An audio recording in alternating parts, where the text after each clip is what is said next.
ታሪኩ የሚጀምረው ፈረንሳይ ውስጥ ነው። ሁለት የታጠቁ ወንዶች ሱፐርማርኬት ውስጥ ዕቃ እየገዙ እንዳሉ እያስመሰሉ እናያቸዋለን። ነገር ግን የገቡት ሱቁን ለመዝረፍ ነው። አንደኛው ድሬጎ የሚባለው ሽጉጡን አወጣና የማናጀሩ ክፍል ገባ፣ ደቀነበትም። በሱቅ ውስጥ የተገጠሙትን ካሜራዎች እንዲያጠፋቸው አዘዘውና ቀጥሎም በሰጠው ቦርሳ የሰሩትን ገንዘብ በሙሉ እንዲጨምር አዘዘው። በዚህ ሰዓት ብሩኖ ደግሞ መሳሪያውን አውጥቶባቸው በሱፐርማርኬት ውስጥ ያሉትን ሰዎች እየዘረፉ ማንም ሰው ሳይንቀሳቀስ ባለበት እስከቆመ ድረስ ማንንም የመጉዳት ፍላጎት እንደሌለው ነገራቸው። የብሩኖ ገርልፍሬንድ አኒ ደግሞ የሚያመልጡበትን መኪና ይዛ በሩ ላይ እየጠበቀቻቸው ነው። የሱፐርማርኬቱ ካሼርም የሰሩትን ገንዘብ በሙሉ ወደ ቦርሳቸው ከከተተላቸው በኋላ ብሩኖ ቦርሳውን ይዞ ከድሬጎ ጋር ስኬታማ የሆነ ዘረፋ ስላካሄዱ እየተደሰቱ ወደ መኪናቸው ሄዱ። ፖሊስ ጣቢያ ደግሞ ዋና መርማሪው ጆርጅ ስለ ዝርፊያው ሲሰማ ከ17 ጊዜ በላይ ዘርፎ የተያዘን አንድን የታወቀ ሌባን አስጠርቶ ስለ ዝርፊያው እየመረመረው ስለ ዝርፊያው ዝርዝር ባልደረባው 3 ሆነው እንደዘረፉ የዘረፉትም 200,000 የአሜሪካ ዶላር እንደሆነ ሲነግረው ጆርጅ ከፊቱ ያለው ተራ ሌባ ይህን እንዳላደረገ ሲገባው በነፃ አሰናበተው። ጆርጅ ከዚህ በፊትም ብሩኖን ጠርጥሮ አስሮት ስለነበር በሱቅ ውስጥ የነበሩትን 2 ምስክሮች አስመጥቶ እሱ ነው ወይ ሲላቸው አዎ ብለው ፎቶውን ይዘው የብሩኖን ውበት ጭራሽ ማድነቅ ጀመሩ። በሌላ በኩል ደግሞ ብሩኖ ከአንድ የተራራ አፋፍ ላይ ቆሞ አኒን ከዚህ ዘላለሁ ብሎ እያስፈራራት ነው። አኒን በጣም ስላስፈራራት ከዚህ ከዘለልክ በቃ አንተን መውደድ አቆማለሁ ብትለውም ብሩኖ ሳይሰማት ዘሎ ወደ ባህር ውስጥ ገባ።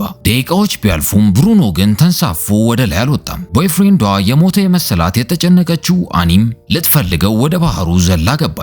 ተጨንቃ ባህር ውስጥ እየፈለገችው ብሩኖ እየሳቀ ከጎኗ ብቅ አለ። ደግሞም ይህንን እንዳያደርግም ለመነችው። በቀጣዩ ቀንም ከድሬጎ ጋር ቁጭ ብለው እየተጫወቱ የድሬጎ ገርልፍሬንድ ሞሪካ መታ ተቀላቀለቻቸው። ምሽት ላይም ፈታ እያሉም የጓደኝነት ጭቅጭቅ ተጀመረ። ብሩኖ ፖለቲካ የሚጠቅመው ከላይ ያሉትን ሰዎች ብቻ ነው፣ ሀብታሞቹን የበለጠ ሲያበለጽግ ድሃውን ግን የባሰ ያቀጭጫል፣ በነፃነት ነው የማምነው፣ ነፃነትን ደግሞ መንግስት ሊሰጠን አይችልም ብሎ ሲናገር አኒ ጣልቃ ገብታ አንተ በብዙ ነገሮች አታምንም፣ አንዳንዴ ለኔ ያለህን ፍቅር ሁላ አጠራጥራለሁ አለችው። ጥንዶቹ ምሽት ላይ የዘረፉትን ገንዘብ የተከፋፈሉ ለአኒ ድርሻዋን ሲሰጣት እሷም እኛ ጥንዶች ነን፣ የኔ የሆነው ሁሉ ያንተ ነው፣ ያንተም የኔ አለችው።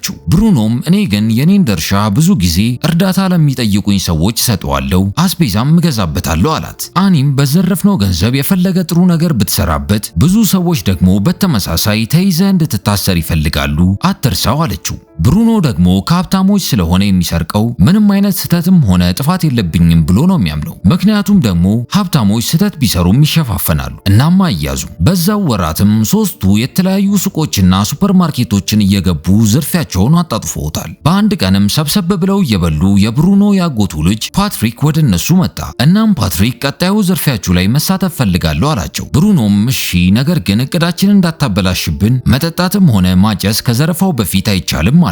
3ቱ ከሄዱለትም በኋላ ፓትሪክ የዘረፋውን እቅድ እንደሚያይ ወደ ኋላ ቀረና በደም ውስጥ የሚገባ ሐሺሽ በእጁ ወሰደና በዛው ተኛ። የዘረፋውም ቀን ደረሰ። ሁሉም ነገር በእቅዳቸው መሰረት እየሄደ የሱፐርማርኬቱ ማናጀር ገንዘቡን አላወጣም አላቸው። ስለዚህም ድሬጎ ጉልበቱንና መሳሪያውን ተጠቅሞ ገንዘቡን እያስወጣው ብሩኖ ፓትሪክን ገበያተኞችን ተቆጣጠራቸው ብሎት ድሬጎ ወዳለበት ክፍል ገባና አፍጥነው ጊዜ የለንም አለው። በዚህ ሰዓት ፓትሪክ አንድ በተደጋጋሚ ልቤ በጣም እየመታ ነው፣ ታፈንኩኝ እያለች ያለች ካሸር ላይ በተደጋጋሚ ጮህባት ጀመር። ይባስ ብሎም ራሷ እንድታስር ገመድ እየሰጣት ብሩኖ መጣና አየው፣ እናም አስቆመው። በዚህ ሰዓትም ፓትሪክ ሳያስበው ሽጉጡን ተኮሰው። ይህም ሰዎቹን የበለጠ አሸበራቸው። ወደ መኪናቸው ሲገቡም ድሬጎ ፓትሪክ ላይ በግዴለሽነቱ ጮህበት። ፓትሪክም መልሶ ድሬጎን ሊናገረው ሲል ብሩኖ በመሃል ገባና ዝም ካላልክ በገዛ እጄ ነው ምገልህ አለው። ፖሊሶቹም ወደ ተዘረፈው ሱፐርማርኬት መጡ። ደግነቱም ምንም ገበያተኛ አልተጎዳም። የሱፐርማርኬቱ ማናጀርም ሌቦቹን በጣም አስፈራርቻቸው ነበር ብሎ መጎረር ጀመረ። ከወጥም በኋላ የጆርጅ ባልደረባው የሥራ እድገት ልታገኝ ነው እና ይህን ምርመራ ለጊዜው ተወት አድርገውና እድገትን እናክብረው አለው። ምሽት ላይም ሁሉም በተኙበት ብሩኖ የሆነ ነገር ተሰማውና ከተኛበት ተነሳ። ሁሉንም ከተኙበት ቀሰቀሳቸውና እቃችሁን ሰብስቡ፣ ከዚህ እንውጣ አላቸው። በቶሎ ወደ መኪናውም ግቡ አላቸው። በመንገዳቸው ላይ 3 የፖሊስ መኪኖች ወደ ቤታቸው ሲሄዱ አዩ። ሁሉም ፖሊሶቹን ሲያዩ በጣም ተገረሙ። ብሩኖ እንዴት በዚህ ልክ እንደሚመጡ እንደተሰማው ለነሱም ግራ ሆነባቸው። ወደ ፓሪስም ደረሱ። በዛም ክለብ በመግባት ሲጨፍሩ አደሩ። በክለቡ ውስጥም ፓትሪክ አደንዛዥ እጽ እየወሰደ በክለብ ውስጥ ካሉ አደገኛ ወንጀለኞች ጋር ተጣላ። ብሩኖም ነገሩ እንዳይባባስ ስለፈራ ድሬጎ ፓትሪክ የተጣላቸውን ወንጀለኞች ስለሚያውቃቸው አስማማቸው ብሎ ላከው። በዚህም የማፊያዎቹ አለቃ ብሩኖን አየውና መጥቶ አናገረው። አብረውም ለመስራት ተስማሙ። ከቀናቶች በኋላ ወደ ቼልሲ ዳንታን መጡ። ብሩኖ የገባውም ጌጣጌጦችን እንደሚገዛ ሰው ሆኖ ነው። ነገር ግን ብዙም ሳይቆይ አዲሱ ባልደረባው ስቲቭ መሳሪያውን ይዞ ገባ። በተሳካም ሁኔታ በቤት ውስጥ የነበረውን ጌጣጌጥ በሙሉ ሰበሰቡ። በፖሊስ ጣቢያው ደግሞ አንድ በካቴና የታሰረ ወንጀለኛ ለመርማሪው ስለነ ብሩኖ መረጃ ሰጥሃለው ከፈታኝ አለው። እነ ብሩኖ ደግሞ ወደ ሌላ ጌጣጌጥ መሸጫ ሄዱ። ብሩኖም ወደ $60,000 የሚያወጣ ሰዓት መረጠ። አኒ ይህንንም በቃ ሊዘርፍ ነው ብላ እያሰበች ብሩኖ ገንዘቡን በጥሬ አውጥቶ ሲከፍል በጣም ተገረመች።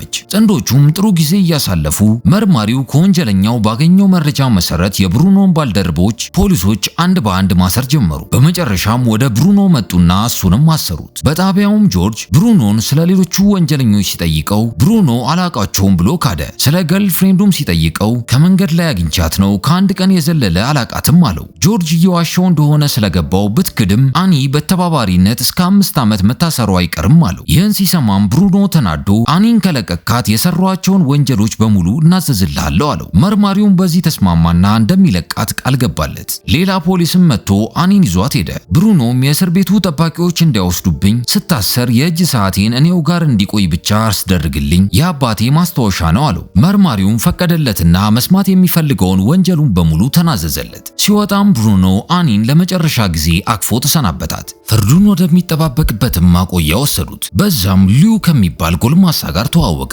መሳሪያ ታጥቆ ለመዝረፍ ሲሞክር እንደተያዘና 12 ዓመት እንደተፈረደበት ለብሩኖ አጫወተው። ይህን ሲሰማም ብሩኖ ፍርዱን እንዲጠባበቅ ወደዚህ እንዳመጡት ግን ለፍርድ ቀን ድረስ በዚህ እንደማይቆይ ነገረው። ከቀናቶች በኋላ ብሩኖ ወደ አንዱ የእስር ቤት ጠባቂ ሄደና እንደ ጉቦ የእጅ ሰዓቱን ሰጠው። ጠባቂውም ያንን ተቀብሎ ወደ ገርልፍሬንዱ አኒ ደብዳቤ እንዲልክ ፈቀደለት። አኒም ከእስር ቤቱ ሜካኒክ ጋር ተመሳጥራ ብሩኖ እንዲያመልጥ የሚረዱትን ዕቃዎች ትልክለታለች።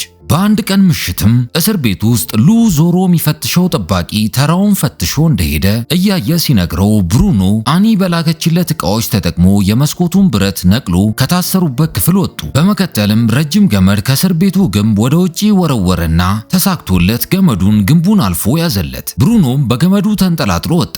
ሉን በላንተም ውጣ አለው። ነገር ግን ሉ እድሜው ትልቅ ስለሆነ ተንጠላጥሎ እንደ ብሩኖ መውጣት አልቻለም እና ብሩኖን በቃ ጥለኸኝ አንተ አምልጥ አለው። ብሩኖ ጥሎት መሄድ ባይፈልግም አማራጭ አልነበረውም። ተመልሶ መጥቶ እንደሚያስፈታው ቃል ገባለትና ሄደ። በቀጣዩ ቀን ጠዋትም ለመርማሪው ጆርጅ ተደውሎ ብሩኖ እንዳመለጠ ተነገረው። ብሩኖና ስቲቭ ብሶባቸዋል። አሁንም በየጌጣጌጥ ቤቶች እየገቡ መዝረፋቸውን ቀጥለዋል። በጋዜጦች ላይም አሁን ብሩኖን ሰዎች እንደ ስታር እያዩት ነው። መርማሪው ጆርጅም ብሩኖ ይህንን ዘረፋ እያካሄደ ያለው ለመዝናናት ነው፣ ምክንያቱም ይህንን ሁሉ ዘረፋ ሲያካሄድ አንድም ሰው አልገደለም አለ። ጆርጅ ቁርሱን በአንድ ቀን እየበላ ስቲቭና ብሩኖ መተው ከጎኑ ተቀመጡ። ብሩኖም ሌሎች ወንጀለኞችን አሳደ ለመያዝ ሞከር፣ ምክንያቱም እኔ እንደ ትንፋሽ ነኝ፣ ልትይዘኝ አትችልም አለው። በቀጣይም ከስቲቭ ከገርልፍሬንዱ አኒ ጋር ጥሩ ጊዜ እያሳለፉ አንድ ወርቅ እገዛሃለሁ ያለው ማፊያ ጋር ብሩኖ ደወለለትና በኋላ ገንዘቡን ይዘህና አለው። ነገር ግን ስምምነታቸውን ፖሊሶች መረጃው ደርሷቸው ነበር። ወደ ተከታተሩበትም ቦታ መጥቶ ወርቁንና ገንዘቡን ተቀያይሮ ሲወጣ ፖሊሶች ከበቡትና በቀላሉ ብሩኖን ያዙት። ፍርድ ቤትም በአፋጣኝ አስገብተውት ከባልደረባው ጋር 5 ዓመት ተፈረደባቸው። አኒም በተባባሪነት ለ18 ወራት ከሀገር እንዳትወጣ እገዳ ተጣለባት። ወደ እስር ቤቱም በባቡር እየሄዱ መርማሪውና ብሩኖ ካርታ እየተጫወቱ ብሩኖ እኔ ወንጀለኛ አይደለሁም፣ የሰረኩት ከሀብታሞች ነው፣ ሀብታሞች ሁሌ ከኛ ከድሆች ይሰርቃሉ፣ ግን ሁሌም ነፃ ሆኖ ነው የሚኖሩት፣ እኔም ተመሳሳይ ነገር ነው በእነሱ ላይ ያደረግኩት አለው። ጆርጅም በንግግሩ ተገርሞ ጽናትን አደንቅልሃለሁ፣ ነገር ግን ወደ እስር ቤት እየሄድን እንደሆነ አትርሳ አለው። በዛው ቅጽበት ደግሞ መልኩን ቀይሮ በባቡሩ ላይ የገባው ጓደኛው ስቲቭ ብሩኖ ወዳለበት ክፍል ገባና ከተንቀሳቀሱ እንደሚተኩሱባቸው ፖሊሶቹን አስጠንቅቆ ብሩኖን ይዞት እየወጣ ብሩኖ ድሬጎን አብረኸኝና ሲለው አሁን እድሜ ገፍቷል፣ ድብብቆሹ በቅቶኛል፣ ቅጣቴን እቀበላለሁ አላቸው። ብሩኖ በቀጥታም ወደ ገርልፍሬንዱ ጋር መጣ። አብረውም ተያይዘው ወደ ባህር ዳርቻ ሄዱ። እየተዝናኑም አይስክሬም ላምጣ ብሎ ብሩኖ የተቀመጠ ሀብል ሲያገኝ ሰረቀ። ይህንንም አኒ ስታውቅበት ዕቃዋን መሰብሰብ ጀመረች። ብሩኖ ሊያስቆማት ቢሞክርም ይሄ ባህሪው በጣም እንደሰለቻትና ቤተሰብ መስርተው በሰላም አብረው መኖር እንደምትፈልግ ነገር ግን መስረቁን ካላቆመ አብረው መቀጠል እንደማትችል ስነግረው አቆማለሁ፣ አንድ የመጨረሻ ዝርፊያ ነው ከዚህ በኋላ ማደርገው አላት። ይህም የባሰ አበሳጫት። እናም ጥላው ሄደች። በቀጣዩ ቀን ስቲቭና ብሩኖ ባለሀብት መስለው ወደ አንድ ትልቅ ጌጣጌጥ መሸጫ ገቡ። በሚሊዮኖች የሚያወጡም ጌጣጌጥ ሰርቀው ወጡ። ስለ ዝርፊያውም በቴሌቪዥን ሳይቀር ተነገረ። በዚህም አሁን በከተማ ውስጥ ብሩኖን የማያውቀው የለም። ከተማ ውስጥ መንቀሳቀስም ለሱ አሁን አደጋ ነው። ስለዚህም ማንነቱን ቀይሮ በጓደኛው እርዳታ ወደ ብራዚል ለመሄድ ፓስፖርት አወጣ። እሱ ከሄደ በኋላም ጓደኛው እንደሚከተለው ተስማሙ። ብሩኖ መልኩን ቀይሮ ከአኒ ጋር ወደፊት የሚኖረውን ሰላማዊ ሕይወት እያሰበ ወደ ብራዚል እየተጓዘ ኬላው ላይ ፈታሾች ለፍተሻ አስቆሙት። ፈታሾቹ ማስረጃውን ካዩ በኋላ አልተዋጠላቸውም። ስለዚህም ወደ ኃላፊያቸው ይዘውት መጡ። ኃላፊያቸውም ፓስፖርቱ የውሸት ስለመሰለው ኤምባሲ ጋር ደውሎ ላረጋግጥ አለው። ብሩኖም ይህን ሲሰማ ደነገጠ፣ ፈራም። ስለዚህም አስረፈዳችሁኝ ከመንገዴ እያለ ጮኸባቸው። እንዲለቁትም ታሪክ እየፈጣጠረ መርማሪው ፖሊስ ከጀርባው መጣና እጁን በካቴና አሰረው። ወደ ፍርድም ጊዜ ሳያጠፋ አቀረቡት። የ20 ዓመት ጽኑ እስራትም ተፈረደበት። እንዲያቆም ስንቴ የለመነችው ገርልፍሬንዱ አኒም ይህንን ስትሰማ ልቧ በሐዘን ተሰበረ። ብሩኖም በተስፋ መቁረጥ ስታለቅስ አያት። ሁሌ የሚያስመልጠው ጓደኛውንም ስቲቭንም ማንነቱ ያልታወቀ ሰው ከኋላ መጥቶ ተኩሶ ገደለው። ብሩኖ የታሰረበት እስር ቤትም መርማሪው መጥቶ ጡረታ እንደወጣ ነገር ግን በመጨረሻ ምርመራው ያገኘው ወንጀለኛ ብሩኖ በመሆኑ እንደ ትልቅ ድል እንደሚያየው ነገረው። ተስፋ የማይቆርጠው ብሩኖ እንኳን ደስ አለ ካለው በኋላ በቅርቡ ውጪ ያገኘሃለሁ አለው። በመቀጠልም ብሩኖ በድጋሚ ለማምለጥ ከእስር ቤቱ ጠባቂዎች ጋር ማቀድ ጀመረ። ትንሽ ስልክም ማቀበሉትና የዛን ቀን ማታ ሊያስመልጡት እንደሚችሉ ነገር ግን እቅዳቸው ማይሳካ ከሆነ በቶሎ ወደ እስር ክፍሉ እንዲመለስ አስጠነቀቁት።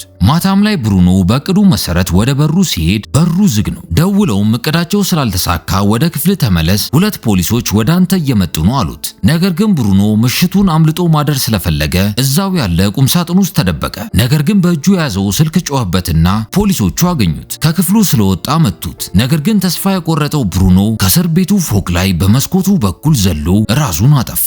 ፊልሙም እዚህ ላይ ያበቃል። ለቻናላችን አዲስ ከሆኑ ሰብስክራይብ ማድረግ እንዳይረሱ።